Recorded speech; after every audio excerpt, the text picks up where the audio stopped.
Hey guys, Steve here at SKS Props. Today we're going to be building a chainsword from Warhammer 40k.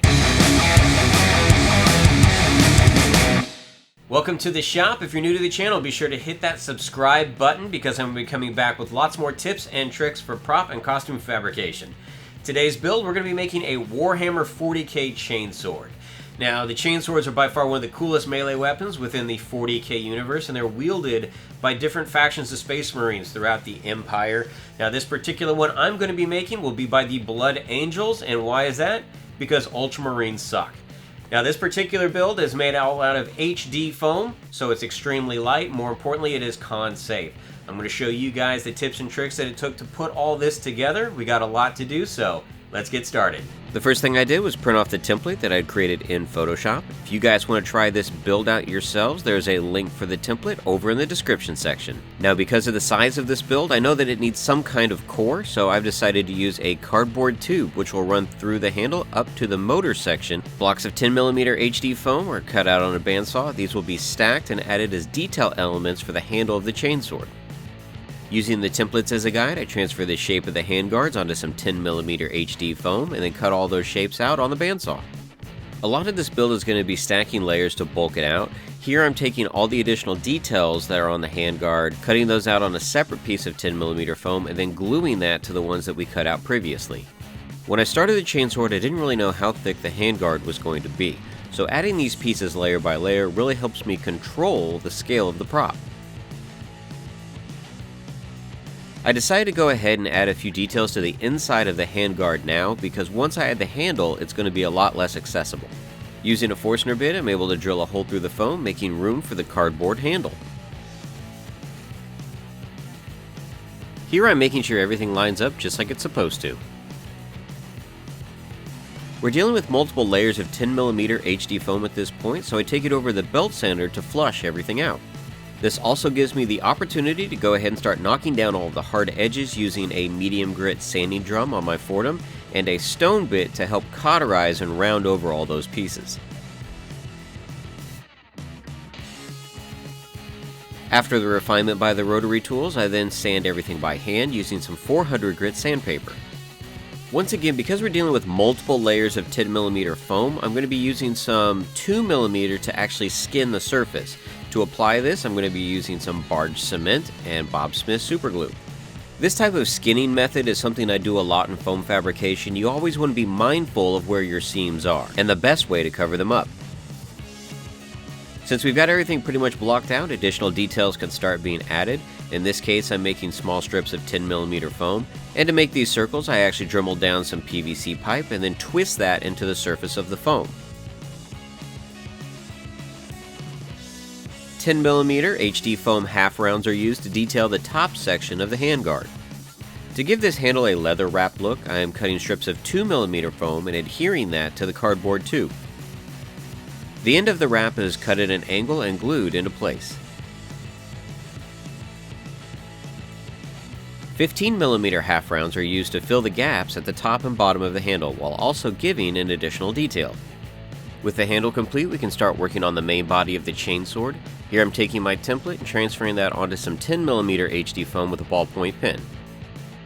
To ensure that I get perfect 90-degree angles, I cut these pieces out on the bandsaw. I check the alignment with the cardboard tube on the first piece that I've cut out to make sure I've got enough clearance before I cut out the second side. I glue 1-inch strips of 10mm foam to the inside of both halves. This will both help strengthen and bulk out the section of the chainsword. I take one more strip of 10mm HD foam, glue both halves together, and now I can check it with a handle to make sure everything's lining up just right. Because this blade is so long, for further stability, I decided to glue in some 5-gallon paint stir sticks. Now these things are great because you can pick them up for free at Lowe's. Adding these stir sticks really ensured that the blade would not wobble and that it would retain its shape. Just like the handle, we're dealing with multiple layers of 10mm foam here, so I'm taking some 2mm and skinning the top so it all looks like one piece. Now the trick here is ensuring that my contact adhesive gets applied all at once, so I'm using my table as a guide to help lay down the 2mm foam. I use a small PVC pipe to apply even pressure to the entire surface. I start bulking up the motor section of the chainsword by gluing down pieces of 6 and 10mm HD foam. Curved pieces of foam and 10mm half rounds are used to simulate the inside of the motor. Now most of this is going to be covered up by the next layer, but it's cool just to know that it's in there. For the plate that covers the motor, I want it to be all one piece. So I take my template, add about 1/2 inch in the middle, and then flip that for the opposite side. This should give me enough clearance for it to cover the entire top half of the chainsword. To create the vents at the top of this plate, I use a Forstner bit and drill a hole into each end, and then take an X-Acto blade and cut out the main portion. These vent cutouts are cleaned up with a rotary tool, checked for fit, and then glued into place. A 20mm HD foam half round is glued to close off the bottom section of the sword. Next, we're going to start working on the embellishments on the side of the chainsword. These are going to be detailed out with 6mm HD foam. Using the score and heat technique, I'm able to create a small detail panel on the side. Once again, the fumes that come off of this are not good for you, so make sure that you're wearing a respirator and work in a well-ventilated area. I use this same technique to make the wings that go on either side, again lightly scoring it with a knife and then hitting it with a heat gun. You want to be careful not to burn the foam, but if you do it just right, you get some amazingly clean detail lines. Using my template as a reference, I just start making all the raised foam details for the side of the sword. The eagle's wings for the end of the sword are done in the same way. They are cut out of some 10mm HD foam and then glued into place. The raised section at the lip of the sword has a slight bevel to it, and I'm able to create this by using my table router. Lining it up with the very edge of the chainsword, this strip is glued into place. Before I add the teeth, I go in with a medium sanding drum and a stone bit and clean up all the edges. By using a sanding block and making sure that everything is square, I'm now able to add my final 2mm strip to the bottom of the chainsword. The teeth were traced onto some 10mm foam cut out on a bandsaw and then glued to a strip of 10mm foam. This would ensure that I could keep proper spacing between all of the teeth. A small section of 10mm HD foam round dowel was glued into place to act as a fuel line. Once in place, some 2mm foam was glued on as additional detail. 20mm round dowels are sanded down and glued onto the handguard. At this point, the chainsword is just about done. It's very clean. I'm really happy with how it's looking.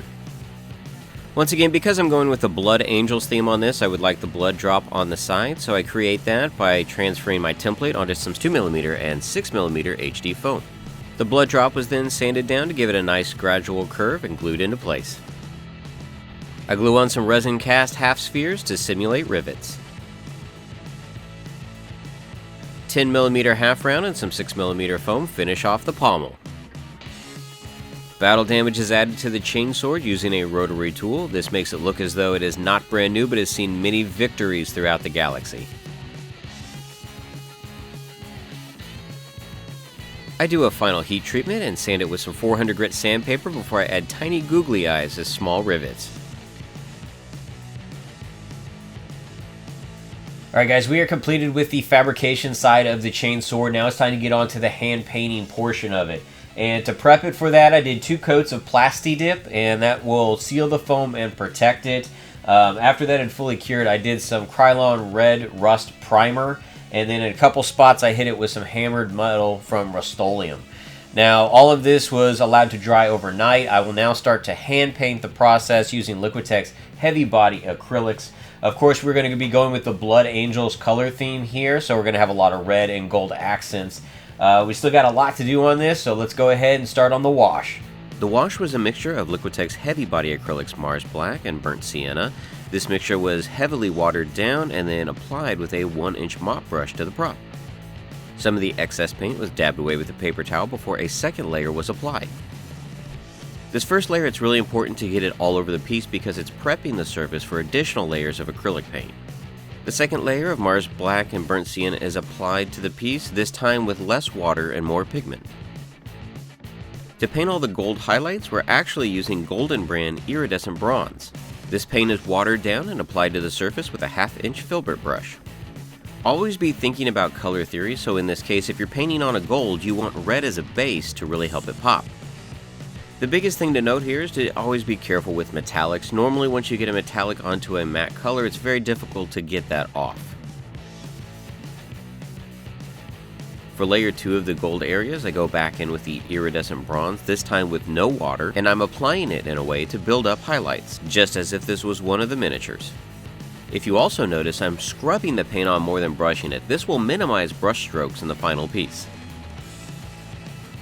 Liquitex Heavy Body Cadmium Free Red is the pigment I'll be using for the body. This is also applied in a circular scrubbing motion to minimize brush strokes and give it a unique texture. Returning to the gold sections to simulate a shadowed area, I'm going in with some Liquitex Heavy Body Antique Copper. This is going to be a great contrast to the iridescent bronze that we've already got laid down. This pigment is very carefully applied and feathered using a 1/4 inch flat brush. For the highlight sections on the gold, I go in with some iridescent rich silver. Again, the contrast to this is really good to the bronze, so here you can see the transition from the copper to the bronze to the silver really pops. The same iridescent rich silver that I'm using as a highlight on all the gold portions is also used on the metallics around the motor housing. Using primarily the side of the 1/2 inch filbert brush, iridescent rich silver is used to simulate a chipped paint technique on the red portion of the body. This is one of those applications that you can really overdo, so be selective when you're choosing where you want the metal to show through. Final highlights are applied to the spikes, and you can tell from this close-up how well those different brush techniques and colors really work together. Iridescent bronze is then applied to the metal housing on a couple of the accented strips. Now I'm going to walk you through the steps that it took to paint the blood drop jewel on the side of the chainsword. First thing to do was add a base layer of Mars Black with a 1/4 inch flat brush. A watery mixture of cadmium red was next applied. Now the thing to note here is these are the exact same techniques that I use to paint jewels on the miniatures. And it's all about subtle layers, so after each layer dries, I then add a little less water, a little more pigment, and apply a new layer. Keeping the theme of it being dark at the top and light at the bottom, I add some cadmium orange to the very bottom of the jewel, and then blend that in with the rest with just some water on a brush. A small highlight is added to the top using Liquitex parchment and a liner brush. The jewel itself is still pretty matte at this point, so I use some Vallejo gloss varnish to give it a nice sheen. I was waiting to save the teeth till last because I didn't know how gory I really wanted to make them. So in this case, I've got a mixture of the cadmium red and the Mars Black, and I'm applying that to the teeth with a 1/2 inch mop brush.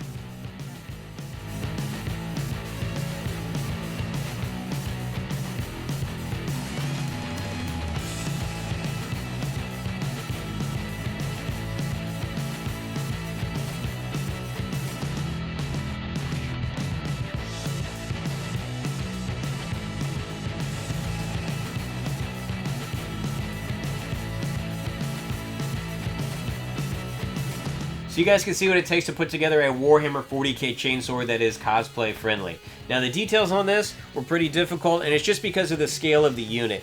I'm used to building and painting ones that are about yay big. So the templates for this are free. They're over in the description section. Be sure to download those so you can try this out yourself. If you do, be sure to hit me up on Twitter and Instagram at SKSProps because I would love to see your progress. If you guys enjoyed this video, be sure to hit that like button and subscribe, and be sure to swing back by again for more tips and tutorials. Until then, thanks for stopping by.